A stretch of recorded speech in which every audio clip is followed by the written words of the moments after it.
Nah, hari ini kita belajar tentang materi teori-teori perilaku menyimpang. Lalu kita akan belajar mengenai sikap antisosial dan lembaga-lembaga pengendalian sosial. Nah, pada pertemuan sebelumnya kita telah belajar mengenai materi apa? Nah, kamu masih ingat ya? Pertemuan lalu kita telah belajar mengenai materi bentuk-bentuk perilaku menyimpang dan contoh-contoh perilaku menyimpang. Nah, untuk lebih memahami, silakan kamu buka buku paket kamu dan langsung kita akan belajar materi hari ini. Yang pertama, kita akan mempelajari mengenai teori-teori perilaku menyimpang, di mana teori-teori perilaku menyimpang yaitu yang pertama ada teori labeling, yang kedua ada teori konflik, ada teori fungsi, dan terakhir ada teori Merton. Yang pertama, teori labeling. Teori ini dikemukakan oleh Edwin Limard. Menurut teori ini, seseorang menjadi penyimpang karena proses labeling yang diberikan masyarakat kepadanya. Yang kedua, teori fungsi. Dalam teori fungsi, kesadaran moral semua anggota masyarakat tidak dimungkinkan sama, karena setiap individu berbeda satu sama lain.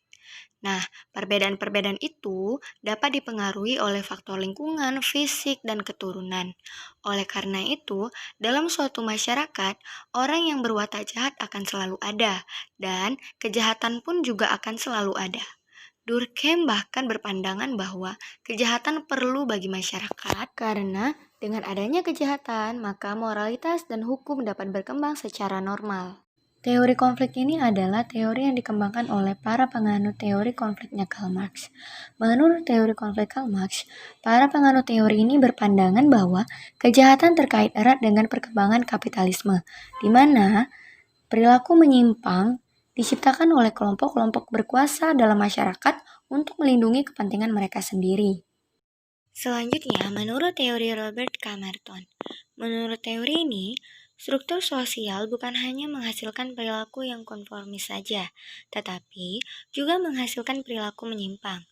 Dalam struktur sosial, dijumpai tujuan atau kepentingan, di mana tujuan tersebut adalah hal-hal yang dianggap pantas dan baik. Dalam hal ini, Merton mengungkapkan tipologi cara-cara adaptasi terhadap situasi, yaitu konformitas, inovasi, ritualisme, pengasingan diri, dan pemberontakan.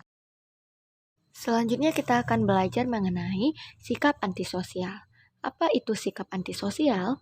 Sikap antisosial adalah sikap seseorang yang cenderung menyendiri, tidak mau bergaul dan berbaur dengan masyarakat dan lingkungan sosialnya.